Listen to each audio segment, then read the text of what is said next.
ආයිබෝන් ආදරෙන් පිළිගන්නවා ඔයාලා හැමදෙනාම මගේ channel එකට. අද මම විශේෂයෙන්ම කියලා දෙන්න හිතුවේ කුඩා දරුවන්ට සහ විශේෂයෙන්ම විශේෂ අවශ්‍යතා ඇති දරුවන් සඳහා විශේෂ පාඩමක්. මේක මොන්ටිසෝරි ළමයින්ට වගේම සාමාන්‍යයෙන් එකේ පන්තියේ ළමයින්ටත් මේක කරන්න පුළුවන් වැදගත් වෙයි. මේක වැඩියෙන්ම වැදගත් වෙන්නේ ස්පෙෂල් නීඩ්ස් දරුවන්ට, විශේෂ අවශ්‍යතා ඇති දරුවන්ට තමයි මේක වැඩියෙන්ම කරන්නේ. මොන්ටිසෝරි දරුවන්ටත් මේක යොදා ගන්න පුළුවන්. මොකද ඒ අයට ගොඩක් වෙලාවට අපි පින්තූර ආශ්‍රයෙන් තමයි උගන්වන්න උත්සාහ කරන්නේ. ඒ හින්දා අපිට පුළුවන් ඒ අයට විශේෂයෙන්ම පින්තූර ඇසුරු කරගෙන පොඩි පොඩි නිර්මාණ කරන හැටි කියලා දෙන්න. ඒ අයට සාමාන්‍යයෙන් විශේෂ අවශ්‍යතා ඇති දරුවෝ වර්ග කීපයක් ඉන්නවා. ඒ අය අතර හෙමින් වැඩ කරන කට්ටිය, ඒ වගේම ඉක්මනට වැඩ කරන කට්ටිය, ඒ වගේම මොලේ ගොඩාක් වර්ධනයෙන් අඩු දරුවෝ, ඒ අය හෙමින්ම වැඩ කරනවා කියන දේ ගොඩක් වෙලාවට තේරෙන්නේ නැහැ. ඉතින් ඒ අයට මඟ පෙන්වීමක් විශේෂයෙන්ම අවශ්‍ය වෙනවා. ඒ අයට මඟ පෙන්වීමක්. ඉතින් ඒ වගේ අයට මඟ පෙන්වීමක් හැටියට තමයි මම අද මේක නිර්මාණය කරලා තියෙන්නේ. විශේෂ අවශ්‍යතා ඇති දරුවන්ගේ මොලේ වර්ධනය සඳහා. ඒගොල්ලන්ට මේවා හඳුනා ගන්න, පාට හඳුනා ගන්න. එහෙම නැත්නම් මේක කරන්නේ කොහොමද? මේවා එකට අමුණ ගන්නේ කොහොමද කියලා ඒගොල්ලන්ට මේක මේ ඇසුරු කරගෙන පුරුදු වෙන්න පුළුවන්. මම විශේෂයෙන් මේ සඳහා යොදාගෙන තියෙනවා පින්තූර කීපයක්. ඒ වගේම ඒකට මම යොදාගෙන තියෙනවා මේ ස්ටික්. ඒ කියන්නේ අර අයිස්ක්‍රීම් වල තියෙන කෝටු. ඒවා තමයි මම යොදාගෙන තියෙන්නේ. ඒ ඇසුරු කරගෙන තමයි මම මේක නිර්මාණය කරන්නේ. ඔයාලට මම බලන්න පුළුවන් මෙන්න මේ පින්තූරය. එතකොට මෙන්න මේ පින්තූරය අපි පාට ඇසුරු කරගෙන කොහොමද මේක නිර්මාණය කරන්නේ කියලා. එතකොට මේ තියෙන තවත් ඒ වගේම පින්තූරයක්. මේ තියෙන තවත් ඒ වගේම පින්තූරයක්. මේ වගේ පින්තූරයක් මේ පාට කීපයක් ඇසුරු කරගෙන අපිට පුළුවන් දරුවන්ට කියලා දෙන්න. මේ පාට කොහෙටද මේවා හරියටම යෙදෙන්නේ කියන එක තමයි මේකෙදි ඒගොල්ලොන්ගේ අපි අරමුණ කරගන්න ඕනේ. මේ නිර්මාණය මේ විදියට මේගොල්ලොන්ට කරන්න පුළුවන්ද? මේ පාට ඒගොල්ලෝ හඳුනනවාද? එතකොට මේ තියෙන තැන් වලින්ම මේවා ඒගොල්ලොන්ට යොදා ගන්න පුළුවන්. මෙන්න මේ විදියට තමයි මේක අපි නිර්මාණය කරලා තියෙන්නේ. අපි බලමු කොහොමද මේක කරගෙන යන්නේ කියලා. අපි මේක නිර්මාණය කරන්න හදන්නේ මේ විදියට. ඔයාලට පුළුවන් බලන්න. මම ඒ සඳහා යොදාගෙන තියෙන ස්ටික් තමයි මේ තියෙන්නේ. එක පාටවල ස්ටික් මේ යොදාගෙන තියෙනවා මේක නිර්මාණය කිරීම සඳහා. විශේෂයෙන්ම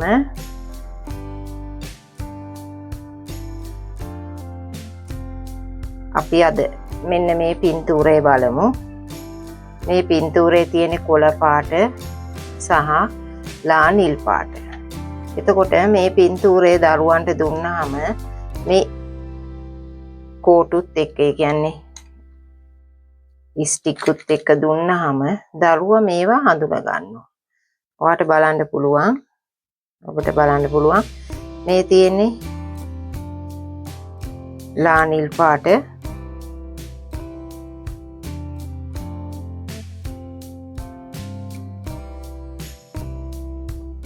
ඒක උඩට යොදාගෙන තියෙන්නේ අපි කොළ පාට. මේකේ විශේෂයෙන්ම මේ කොළ පාට ටිකක් තද අඩු කොළ පාටක්. ඒක හින්දා වැඩි නෑ. මේ තියෙන්නේ මෙන්න මේ ආකාරයට තමයි අපි ඒක හදන්න දරුවට පුරුදු කරන්න ඕනේ. විශේෂයෙන්ම කොළ පාට දෙක උඩින් තියලා නිල් පාට දෙක යටින් තියලා. මේ විදිහට තමයි මේක නිර්මාණය කරන්නේ.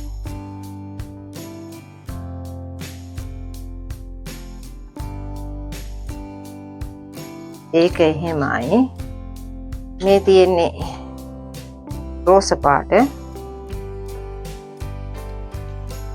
මේකෙදී අපි මේ නිර්මාණය රෝස පාට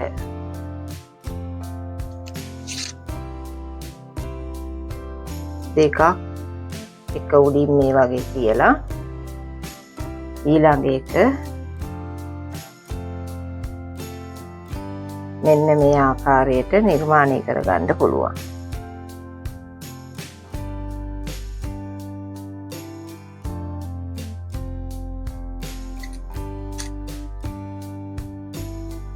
මේක නිර්මාණය කරලා තියෙන්නේ ඊට වඩා වෙනස් විදියකට.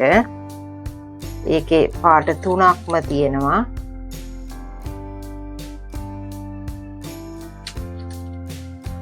කොළ පාට සාලා නිල් පාට, රෝස පාට මේ පැත්තට,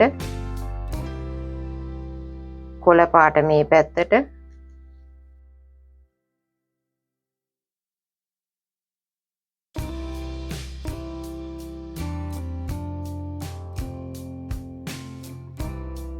රෝස පාට උඩ අතට තියලා තියෙන්නේ.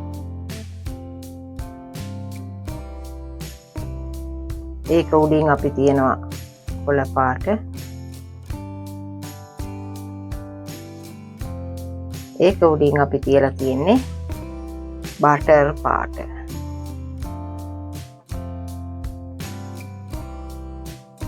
එහෙමත් බටර් පාට තියලා තියෙන්නේ මේ ආකාරයට.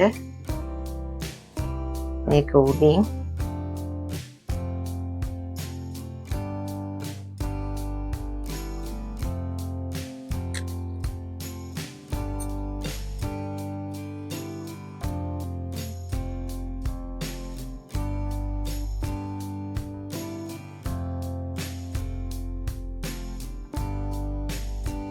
ඊට පස්සේ තමයි අපි කොළ පාට එක තියලා තියෙන්නේ.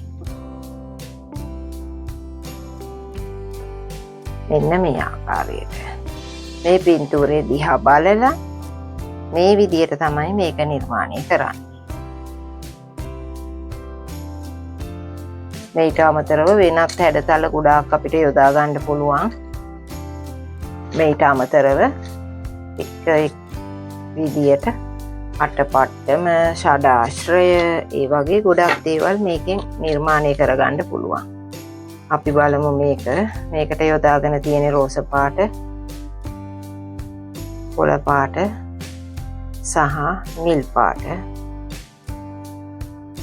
හා කළු පාට. මේකෙදී මේ රෝස පාට එක මේකට යටින් තමයි කළු පාට තියලා තියෙන්නේ.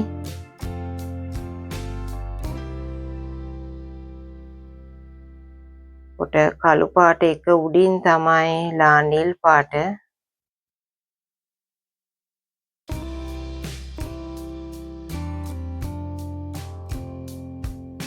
ඒකටත් යටින් තමයි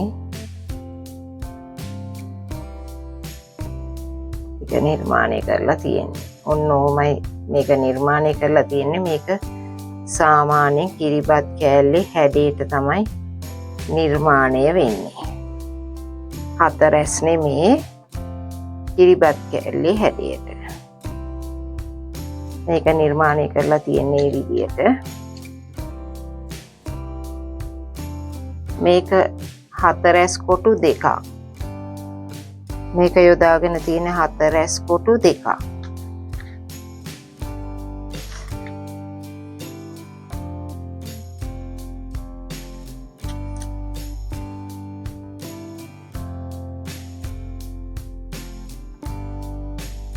ඒ සඳහා රෝස පාට දෙකක්,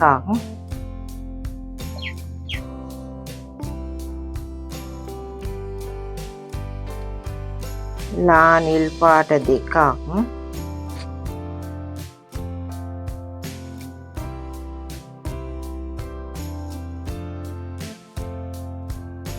කොළ පාට දෙකක්.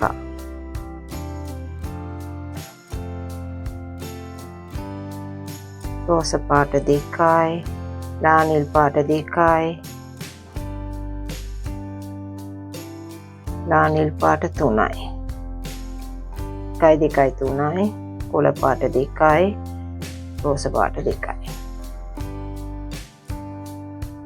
බලමු කොහොමද කරන්නේ කියලා.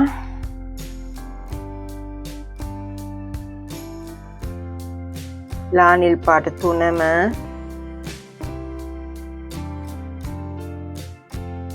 යට පැත්තට ගිහින් තියෙන්නේ.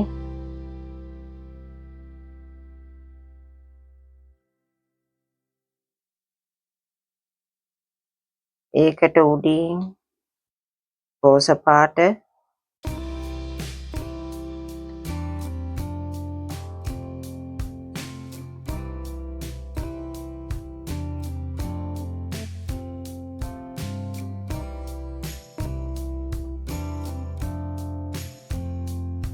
ඒකට උඩින් කොළ පාට,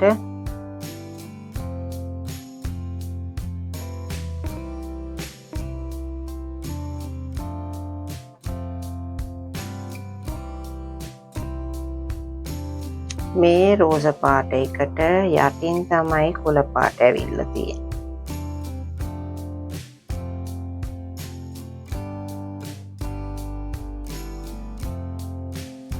විශේෂයෙන්ම මේ ඉවර වෙන තැන්වලට අපිට පුළුවන් ඕනේ නම් මේ වෙල්කෝ වගේ එකක් අලෝ ගන්න. එතකොට මේක පහසුවෙන් දරුවන්ට කරන්න පුළුවන්. ඊපස්සේ මේ කොළ පාට එක උඩට ගිහින් තියෙනවා. මෙහෙම තමයි මේක නිර්මාණය කරලා තියෙන්නේ. අපිට තව ඕනේ නම් මේ හැඩයට එකක් දාන්නත් පුළුවන්. මේ හැඩයට එකක් දාන්නත් පුළුවන්. මේ හැඩයට නිර්මාණය කරගන්න පුළුවන් එක එක හැඩතල වලට. එතකොට මේ වගේ හැඩතල වලට තමයි මම මේක නිර්මාණය කරේ. විශේෂයෙන්ම මේක ස්පෙෂල් නීඩ්ස් දරුවන්ට, විශේෂ අවශ්‍යතා ඇති දරුවන්ට විශේෂයි. ඊට අමතරව මොන්ඩිසෝරි යන දරුවන්ටත් පළවෙනි ශ්‍රේණියේ දරුවන්ට වගේ මේක යොදා ගන්න පුළුවන්. මේ වගේ ස්ටික් වලින් අපේ දරුවන්ට හුඟක් දේවල් අපිට උගන්වන්න පුළුවන්. ඒකට තමයි මේක අපි යොදාගෙන තියෙන්නේ. එහෙමනම් ඔයාලත් මේක කරලා බලන්න කොහොමද මේක දරුවන්ට ප්‍රයෝජනවත් වෙනවද කියලා. මං හිතන්නේ ඔයාලට මේක ඉතාම පහසුවෙන් කරගන්න පුළුවන් එකක්. විශේෂයෙන්ම විශේෂ අවශ්‍යතා ඇති දරුවෝ නිවාසවල රැඳිලා සිටිනවා. එහෙමත් නැත්නම් පාසල් වලට යන දරුවෝත් ඉන්නවා. ඒ ඕනෑම කෙනෙකුට මේක යොදා ගන්න පුළුවන් හරිම පහසුවෙන්. මේවා අපිට හොයාගන්න හරි ලේසි. මේ වෙනුවට වෙන මොනවා හරි කියන්නේ කාඩ්බෝඩ් වලින් කපාගත්ත ජාතියක් වුණත් මේකට පාවිච්චි කරන්න පුළුවන්. මෙන්න මේ කොන් දෙකට වෙල්කෝ අමුණ ගත්තාම දරුවන්ට පුළුවන් මෙහෙම මේක එකපාරම තියලා මෙහෙම ටික් කරන්න. එහෙම කරලත් මේක නිර්මාණය කරගන්න පුළුවන්. එතකොට දරුවන්ට ගොඩාක් පහසු විදියට ඒක කරගන්න අවස්ථාව හම්බ වෙනවා. එහෙමනම් ස්තුතියි හැම කෙනාටම